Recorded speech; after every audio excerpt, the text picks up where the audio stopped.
possible basis can the 1963 court justify its ruling to stop the use of the Bible in schools. The court always explains its decision in written form. That 1963 case was no different. If you go to a law library and examine the text of that decision, you will find why the Bible had to be removed from school. In its written decision, the court noted that, quote, if portions of the New Testament were read without explanation, they could be and had been psychologically harmful to the child. Now that's quite a statement. For the second time in a year, this was a case lacking both historical and legal precedent. Again, the court simply made a new announcement of policy: no more Bible reading in schools. The courts continued to extend the new boundary outward.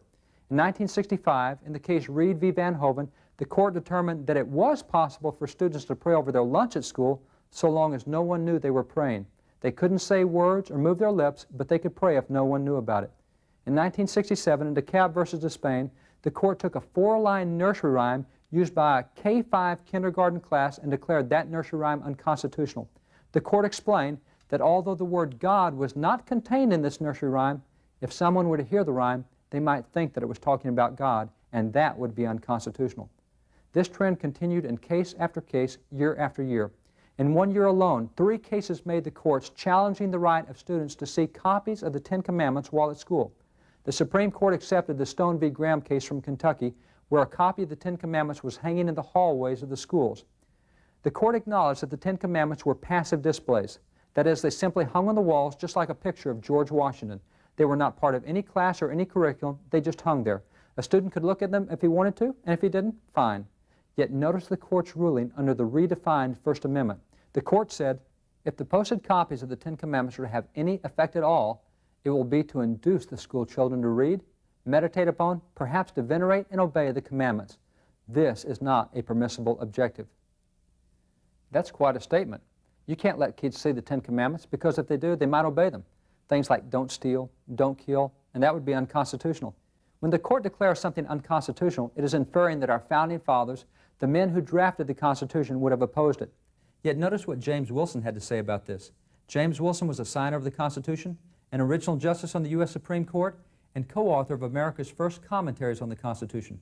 Certainly he's qualified to speak to the intent of the Constitution, and he explained, human law must rest its authority ultimately upon the authority of that law which is divine. Far from being rivals or enemies, religion and law are twin sisters. Indeed, these two sciences run into each other. The divine law forms an essential part of both. Our founders were clear about the important and inseparable role that religious principles played in the public life of the nation. The entire controversy over God and religious activities and teachings in school had begun with the 22-word prayer in the Ingle Vitale case.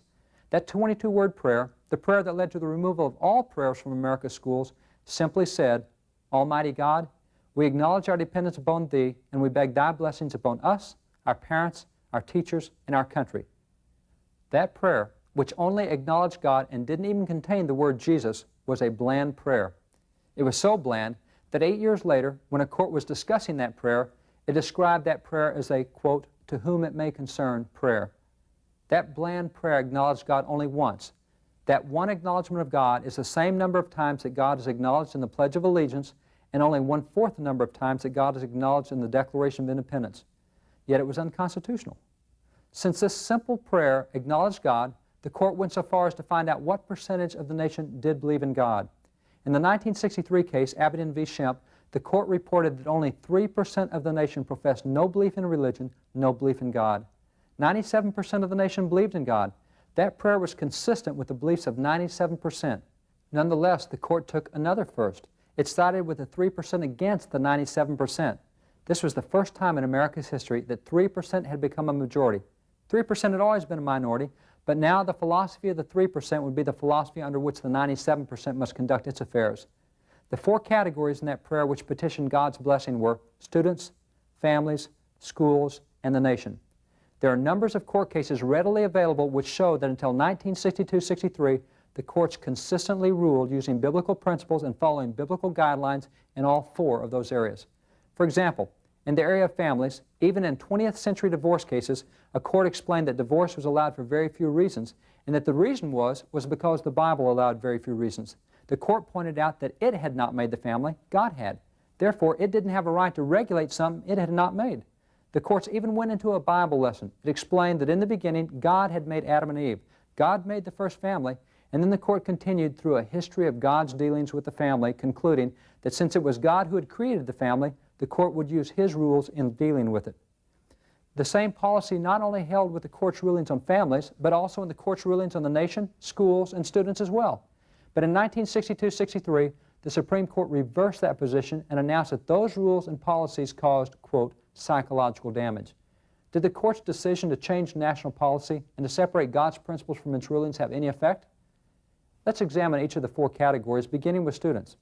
That which occurred with students following the removal of religious principles was perfectly predicted by George Washington in his farewell address when he said, "And let us with caution indulge the supposition that morality can be maintained without religion.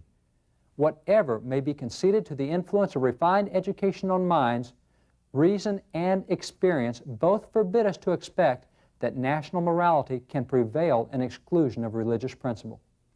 Washington warned that to remove religious principles would be to lose national morality. Notice the accuracy of his warning.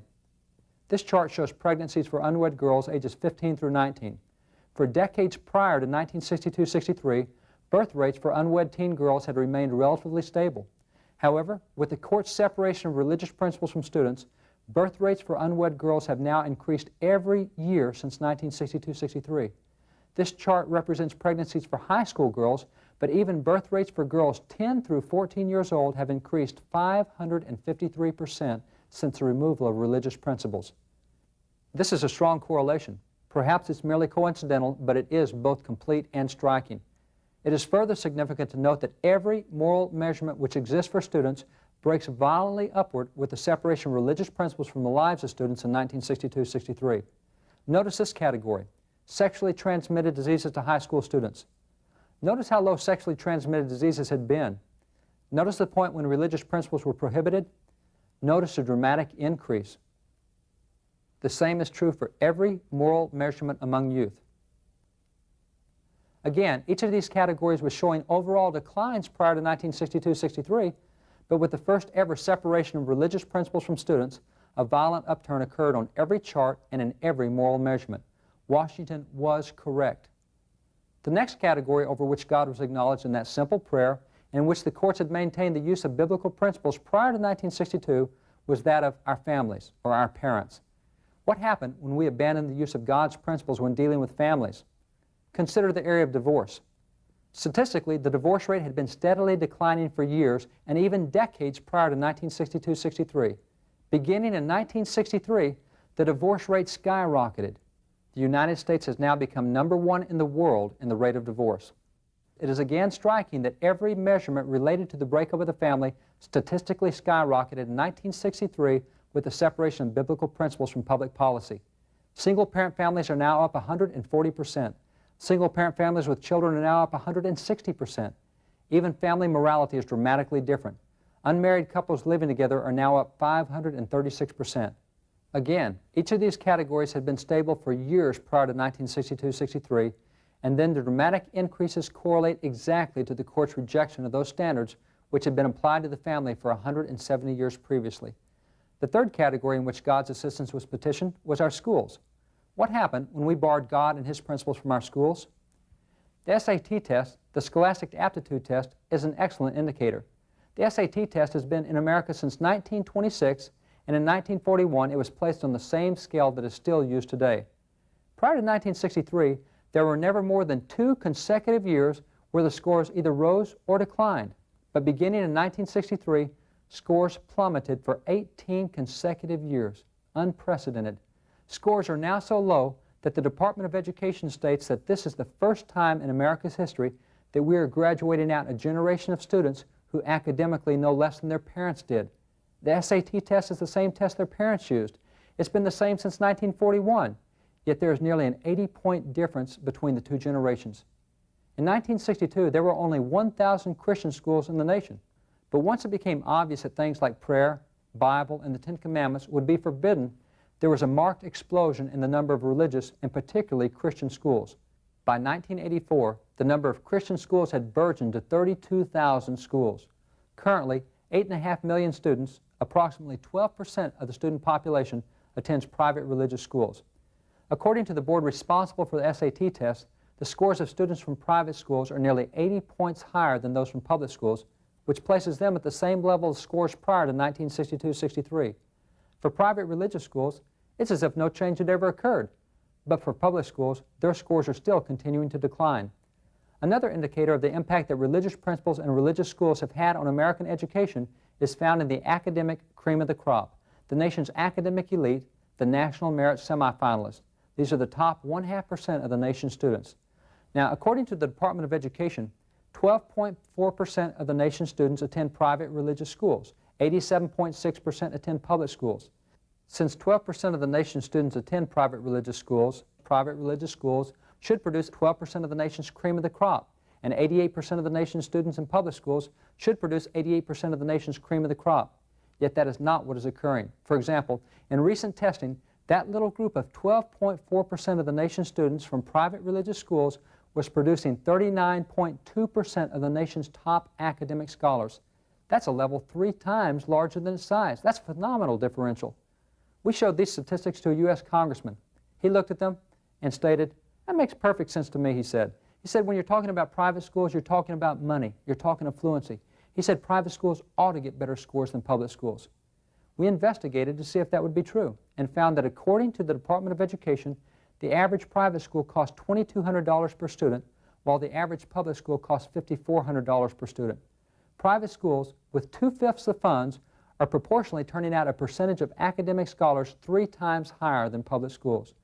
But consider, what is the fundamental difference between public and private schools? It is not in the core curriculum. The curriculum is the same. The Civil War takes place the same year at both schools. Math is the same at both schools. A verb is not an adjective simply because someone transfers to a private religious school. The basic difference is that one school utilizes religious principles and one does not, which appears to make an 80-point difference on the SAT test. The final category, the fourth category, was our country. What happened in the nation when we separated religious principles from public arenas? Well, what do you think happens when you start telling students, you can't see the 10 Commandments, you might obey them? Things like don't steal and don't kill. That has to have an effect on behavior. It did. Washington, in yet another warning from his farewell address, accurately predicted what has occurred. He said, "Let it simply be asked, where is the security for life, for reputation, and for property if the sense of religious obligation desert?" The sense of religious obligations has deserted, and currently there now seems to be no security for life, for reputation, or for property. For example, consider violent crime.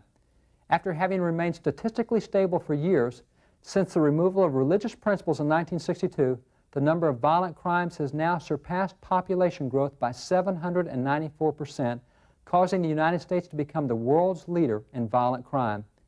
Perhaps the best explanation for this increase was given by Thomas Jefferson, who succinctly states why Christianity was the best friend to government. Jefferson explained, "The precepts of philosophy laid hold of actions only, but Jesus pushed his scrutinies into the heart of man. He erected his tribunal in the region of his thoughts, and he purified the waters at the fountainhead." Where the law says, "Don't kill," in Matthew 5, Jesus says, "Don't get angry, don't hate." Clearly, if you prevent the anger and the hate, you've prevented the murder. Where the law says, "Don't commit adultery," Jesus says, "Don't lust in your heart." If you control the lust, you've controlled the adultery. The founders pointed out that only religion could stop crime before it started because all crime comes out of the heart, and if you can't control the heart, you can't control crime. That is why Christian principles were so valuable to government. Most of the founders expressed the same understanding. President John Adams pointed out that there was no government in the world able to make someone do what was right or able to control those who did not wish to be controlled. Adams explained, "We have no government armed with power capable of contending with human passions unbridled by morality and religion." Then notice what he said. "Our Constitution was made only for a moral and a religious people. It is wholly inadequate to the government of any other." The founders believed that the Constitution would work only for people who had internal restraints and internal controls, for people who would use the Word of God as their standard. We've moved away from that, and clearly the Constitution, apart from religious principles, is not working the way it should, a fact evident on all the charts and statistics. Since 1962-63, the United States has undergone marked and dramatic statistical reversals, becoming the world's leader in the most unenviable categories. The United